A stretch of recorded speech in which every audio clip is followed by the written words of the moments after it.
Hey puppies, and welcome to another snapshot showcase. Today, 22W46A was released, and this is going to be one of the best snapshots ever. Or at least the best snapshot for 1.20 so far.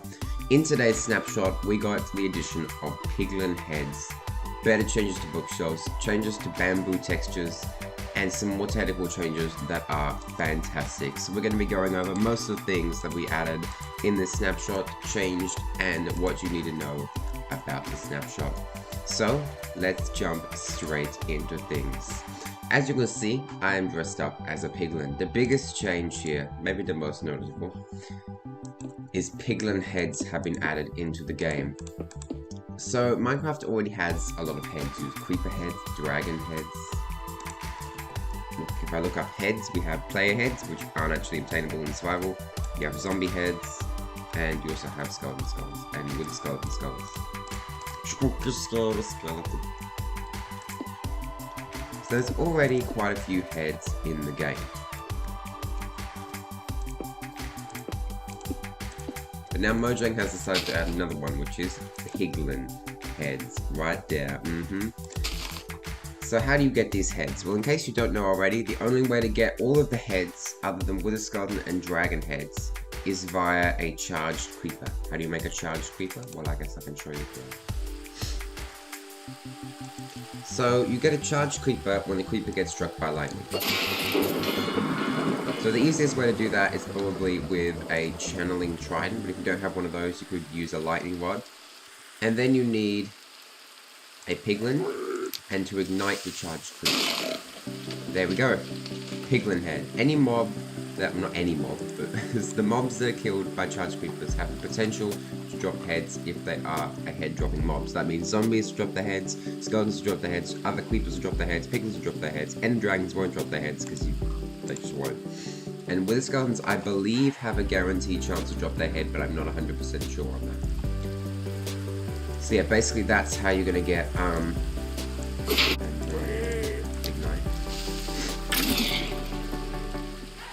Now I don't think skeleton skull rock.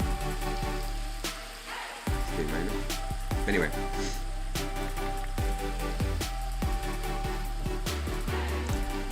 So that's how you get piglin heads in survival. Currently they don't generate in any structures or anything. This, I mean, it could be changed in the future. Maybe they'll generate in bastions or something. That would be a bit random. You know, there's potential for this to have more use in the future. But speaking of use, what is their functionality? Well, as you can see, it does say functional blocks. All of these are functional blocks. I'm not sure why the other ones are, but these two definitely should be. I guess that one too, because it's some of the wither. So if I put a piglin head on, not only do I look very fancy and very good, but also if I move a bit, look at my ears. It's a very natural subtle change. It feels very natural. Yeah, it feels very normal for the ears to move, but the ears do move a little bit. This is similar to dragon heads. Now, if I put a dragon head on, I just look stupid because, like, really hard to see because of my stinking nostrils. But basically, the mouth does move when you walk around, and so it's a similar thing for piglin heads. As you can see, this head and this head are also moving. That is due to the fact they're being powered by redstone in the back. So if you power the heads with redstone, they do something. So piglin heads also have a movement, then that they wiggle back and forwards. It's very cute with the wiggle ears, and it feels very cool when you're actually moving around with it. The opening and closing mouth just feels like it's like loosely attached, but this actually seems like it's normal. It feels really good actually. I love piglin heads. They're like my favorite head. So that's the most obvious change. But wait! There's more changes, because if I get all of these heads again and no blocks. So you may already know what I'm doing here, because Mojang actually teased this feature during the week, which was interesting. I think it was like yesterday or a couple of days ago. They actually already kind of told us what they were going to do with this change. But basically, if I press this button, oh, that stinky zombie. There must be a zombie in a cave. I couldn't hear the no block, silly thing. Shh, where's that zombie? I'm trying to... How many zombies are in that cave? Wait a second. This is weird, but yes. Now if you put a mob head above a note block, the note block will now play the sounds. You have the ambient sound. So that's the zombie groaning, skeleton rattles, blue skeleton rattles. I was just thinking, what's the ambient sound of creepers? There isn't one. Oh, why? That is so... This is bad enough. But this... That's just torture. You fall into a pit, activate a tripwire, and it's like... I mean, imagine that. You step onto a tripwire, or you pressure plate, you didn't notice it, and then suddenly you hear this sound, it's just... You think it's either TNT or a creeper, and you're like, I'm dead. And then nothing happens. Open a trap chest in here. Nothing. What about this one? Now that's pretty random. Imagine you're just walking around your friend's base and suddenly you hear...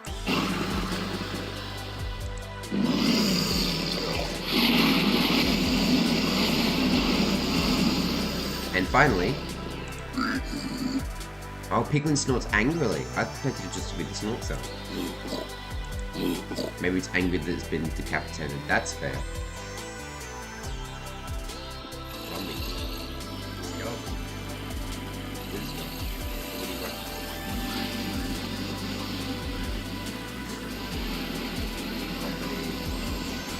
Look at the Piglin and Dragon Head as well. Onto one of these smaller changes. The bookshelves. Chiselled Bookshelves were added in 1.20. If you don't know that already, then this is your first 1.20 snapshot. Welcome. But Chiselled Bookshelves are added, and there was one big problem with the entire existence of them, was that they weren't customizable. Now, we finally have it, puppies. Customizable Chiselled Bookshelves. As you can see, this texture didn't exist in the last snapshot, or straight up the bat. So I go 1, 2, 3, 4, 5, 6. This is all that you could have. All you could do in the last snapshot was add and subtract books like this. So you just right click anywhere on the block and we just add them in a row. Now, if I right click on this green block, I can put one just in the end. I can go there, I can go there, there. It's brilliant. This is such a good change. Such a good change. Now you can have one that looks like an eyes and a teeth. And imagine the customization. I'm not going to do the maths right now, but the amount of different possibilities you could have with this block. From having like what, 7 different possibilities to probably having like, I don't know, over 1 million or something. I don't know. It's probably a huge amount of different combinations you can make. Get out of here! So this amazing change to Chiselled Bookshelves is brilliant. I will now actually use Chiselled Bookshelves in my world. Previously to this change, I probably wasn't really gonna use them, like maybe a little bit, but now they're really cool, and now the secret doors are actually helpful as well. Actually, like possible. So there've also been some changes to bamboo, but not like last time where I thought there was like a catastrophic nerf, but there actually wasn't. The changes were texture based only. So planks and these 2 blocks have been changed. So, number 1, the top of these blocks has been changed. I really like this change.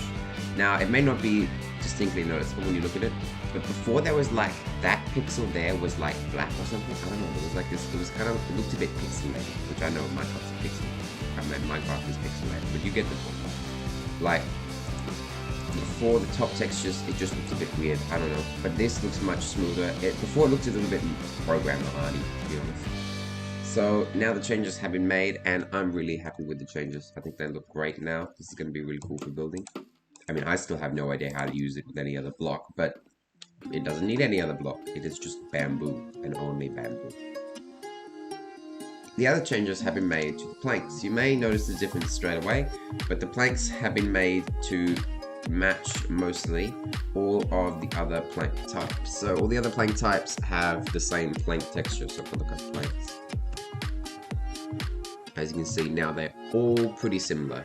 Bamboo is still the most out there, but you know, they all match pretty well. And mostly it's just the bamboo going horizontally, so it can match up with something like birch. Birch is definitely the closest block to it. Doesn't match perfectly, obviously. But, yeah, so you can have it match. Also, you could even have like that. Actually matches perfectly. Oh wow, I didn't think it would match perfectly. Interesting. So if you haven't seen the last snapshot showcase, well, I'm not going to say I recommend checking it out because yesterday, last week's news now, so like, you know. But basically, last week, my Mojang changed the redstone blocks tab. Wait, didn't it just used to be called redstone? Or was that 2 weeks ago they changed that? I'm not sure, but anyway, recently, they changed the redstone tab. We ordered it a little bit. Now they've reordered it again, and this is brilliant. Before, note blocks and target blocks were really down the bottom. I still don't think pressure plates need to be that high up, because to be fair, they're not that useful. But I see a very, like, kind of specific type of redstone that's not like redstone contraptions, which are more like redstone farms and full-on build kind of things. So maybe it's useful in contraptions and stuff. Things like the deep slate ore's been removed. That makes a lot of sense. Doesn't need to really be in there. Got boats with chests. Interesting. So you don't have all the boats, but then you have the raft. But the raft has the exact same functionality as a boat. Wait, does it have the same hitbox? But yeah, redstone tab is when you ordered now. I quite like it. I mean, sculk sensors and wool being that high up probably isn't necessary. But other than that, this seems great. This has got everything you really gonna need. Yes, like obviously TNT, lamps. I feel like trapdoors are probably more useful than pressure plates, to be fair. Oh, they definitely are, considering the trapdoor trick. But yeah, all of this has been reordered, and they're trying to group things together. Like you can clearly see all the rails and minecarts together. You can see all the storage type blocks together, which is fine, generally. And, you know, those two next to each other. So I do quite like the redstone tab, and I'd be pretty happy if it stayed exactly as it is. It could have a couple of changes, like I said, sculk sensors don't need to be that high up. But, you know, it's fine. The other change that's been made is, I think, functional blocks.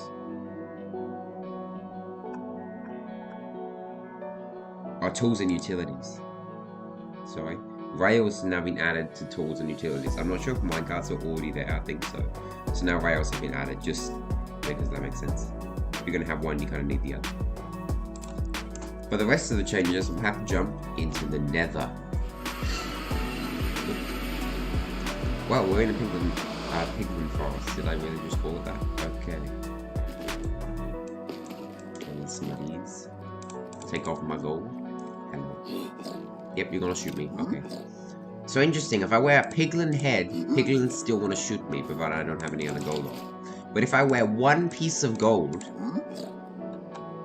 this guy thinks I'm a Piglin. If I wear a Piglin on my head, this guy does not think I'm a Piglin. Wow, they're dumb. Okay. So, I'm pretty sure Mojang themselves have actually stated that the reason that they don't attack people with gold is because they think they're a Piglin. Not because they're, like, envious of it, or don't want to damage the gold, or that, you know, they really don't want the gold to leave. They're just mesmerized by it, like they are when you hold an ingot. But they literally think you're a Piglin. How, when I'm wearing a head, other players could think I'm a Piglin? Basically, the other changes that have been made is that certain mobs in the nether now only spawn at a light level of 7 and below, rather than 11 and below.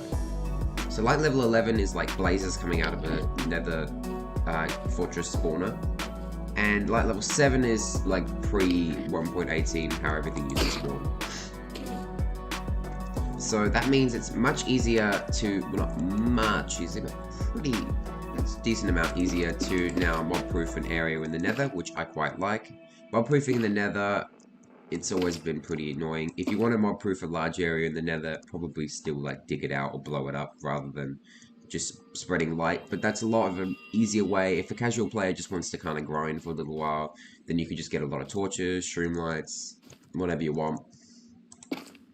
And then just put some light down, and that way you can remove most of the spawns in, I don't know, Wart Forest, in case you're really terrified of Endermen. The other changes are actually skeletons and wither skeletons. So in a Soul Sand Valley, that means you can put a lot of light down. You may only get ghast, which is, I mean, I don't know, you probably only want skeletons rather than ghast, but...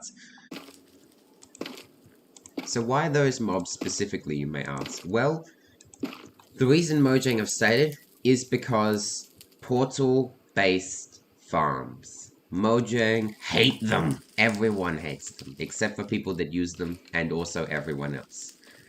Basically, portal-based farms, you hadn't heard of them before, is when a mob spawns in a nether portal and immediately gets teleported to another dimension. Now, if you don't know a little bit about typical Minecraft, you may think, well, how the heck is that helpful? How are you supposed to, like, kill them or farm them or do anything with that? Well, if you build it in the right location, have the right mob proofing done, you can get ridiculously fast farms. In fact, farms literally cannot get any faster than that. That's because of something called the mob cap. Now, if you've never seen the mob cap before, or you're not on Java Edition, this may have occurred to you. But basically, the mob cap for hostile mobs is shown here. So once the mob cap reaches 70, pretty much no more hostile mobs can spawn. So if you have a mob farm, you always want the mob cap to be below 70 so that more spawns can happen. So one of the biggest restricting factors for any mob farm is how quickly you can kill the mobs or how quickly you can get them unloaded so that the mob cap is now emptier and more mobs can spawn. Getting them to another dimension means that they are no longer a part of the mob cap in the nether. So if literally the next tick after they spawn, they go into the nether. Sorry, they go or the nether or they go into the overworld, depending on which dimension you're building the farm in. You literally can't get any faster than that. Obviously, you still need a killing system in the overworld, but it doesn't matter how long it takes you to kill the mobs in the overworld, other than like lag potential of having like 500 mobs at once. It doesn't matter how long you take them to kill them in the overworld, because more mobs are still spawning in the nether. So, portal-based mob farms require obsidian, a couple flint and steel, maybe a bit of mob proofing if you want to make one super OP. Other than that, nothing. They don't require any technical work, any real work. I mean, it's a bit of grind if you want to manually mine the obsidian, but that's just brain null mining anyway. So, Mojang don't like it because it, you know, it degrades creativity, it's not anything helpful. You can make farms kind of almost just as fast, not really just as fast, but just as good if you want to invest technical redstone into it, or some certain ideas, or just a lot of mob proofing and digging. So, basically, Mojang don't like portal-based mob farms. Probably quite a few people don't like portal-based mob farms. I don't really mind that they exist, but I think there should be other options as well, rather than just like placing a bunch of portals. Especially Nether Fortress ones, they're pretty OP. You can also make ones like Magma Cube. You can make one for any mob in the Nether. Like, I think even ghast. Actually, ghast works as well, yeah. Literally anything. But now, because mobs spawn at light level of 7, sorry, instead of 11. So if you have a... Not here, that's already light.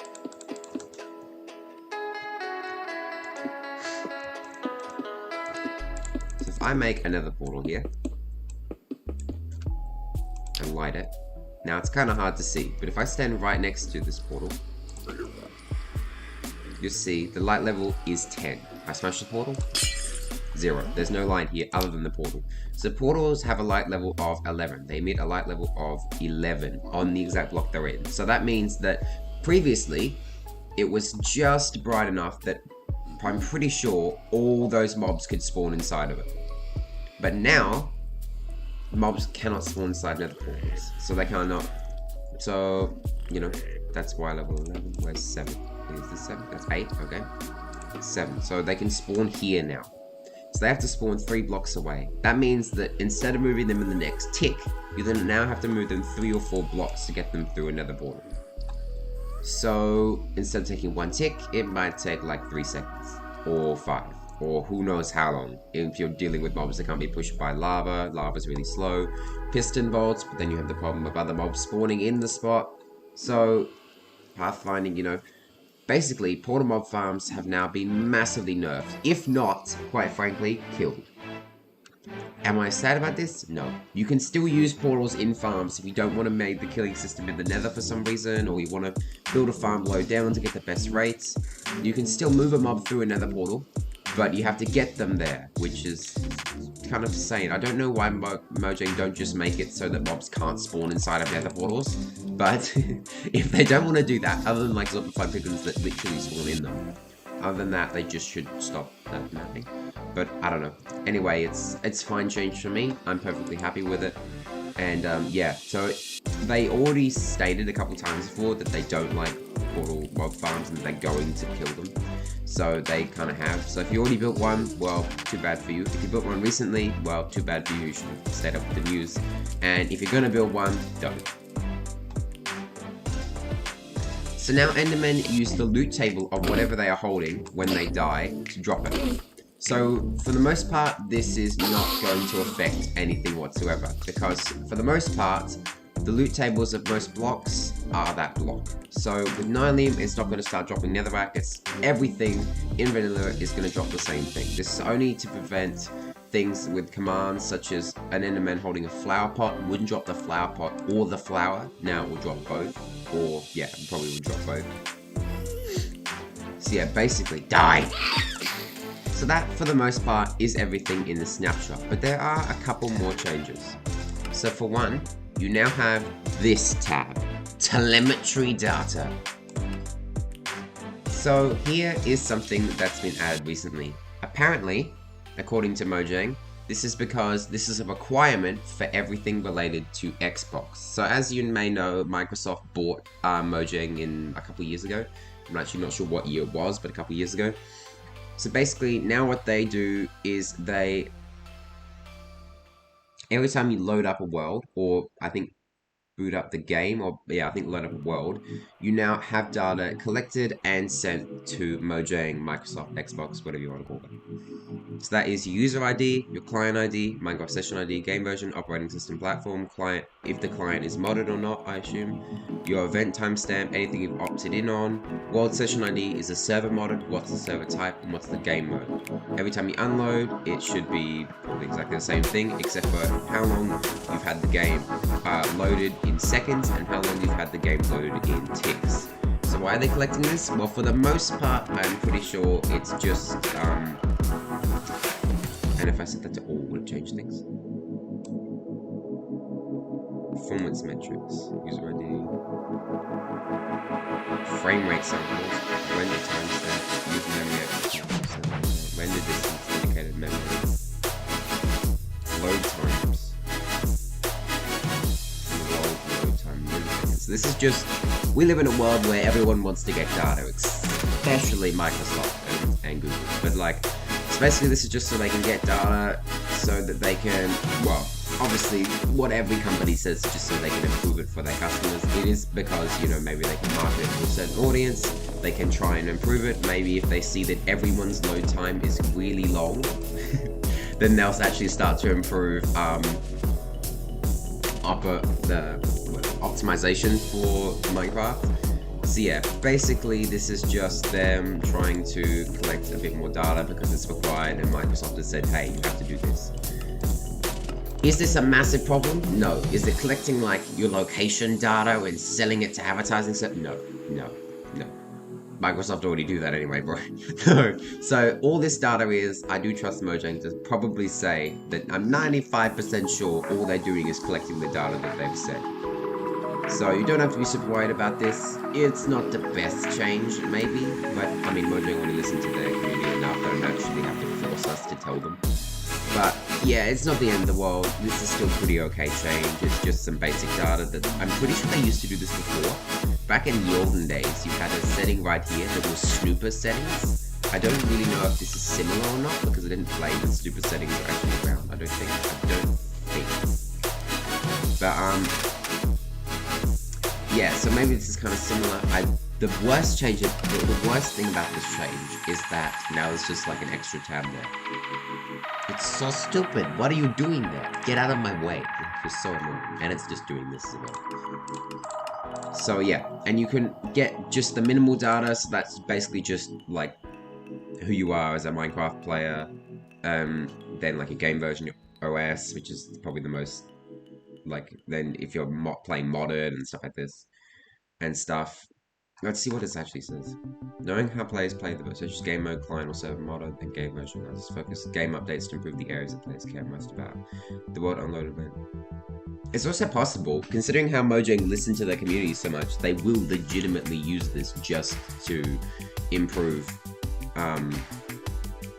the game and focus on updates that people want, such as optimization when you need it. Maybe people are working in, I don't know, adventure mode a lot, so they want to make adventure mode possible. Or if they see everyone's playing in peaceful, I don't think they can see game difficulty. They should probably see that as well. Not gonna lie. For example, when we add new features for do like technical changes, we need to see what impact that had on load times. Yeah. So generally, this is not the fact that they kind of made it seem like Microsoft told us to do this. Now we have to steal your data. Is not really true. It's actually they do want to improve things. Plus, it may also be Microsoft wanting to just improve things for their players as well. So generally, this is a change that people kind of have to know about, but it's not the end of the world. Don't start panicking and don't worry. No one's trying to steal your data and selling it to people or anything like that. So there are also a couple other technical changes that are a little bit better than telemetry data, and that mostly is this: fill biome. This is the craziest change since the changes to the locate command. I think, yeah. So if we go fill biome from here, are you kidding me? They need to up this, that's for sure. Like, this has always been like 40. This is so ridiculous. Like, come on, 25. There. So now I have a bamboo jungle in the nether. So if I put some grass blocks down, pandas might spawn. This is genuinely a different biome. You can see that the color is very different. So this is obviously only going to be useful in creative, but it's also really cool. Like, think about how cool this is. We've wanted a change like this for quite a while. It's something that may not be super helpful all the time, but it's something that biomes have just been something completely unchangeable. Biomes are something completely unchangeable in your world until now. Like, you could not in any way change what, like, biome a block was in. So they said it's not going to be perfectly block by block maybe, so you might want to extend it a little bit further. But imagine like you're testing out a gold farm and then you realize half the gold farm you built in creative when you're just testing the rates is accidentally in like a basalt deltas. Now you can just change the biome, super easy. So this is an amazing change. Love this command. I don't know how much I'll use it, but you know, it's very great that it's there. So I definitely wanted to add this in the video because it's a super cool change. And I want everyone to know about it. So I don't see any pandas spawning right now. So for the most part, that is everything that was added or changed in this snapshot. It's a brilliant snapshot. Is it the best snapshot of 1.20? Yes. In my opinion, just yes. But, well, it's added a lot of cool things. I mean, I'm not saying yes because of telemetry data, but it doesn't really matter. Added a lot of cool things. I've liked all of the changes, maybe including telemetry data. And for now, puppies, I think I'll see you soon!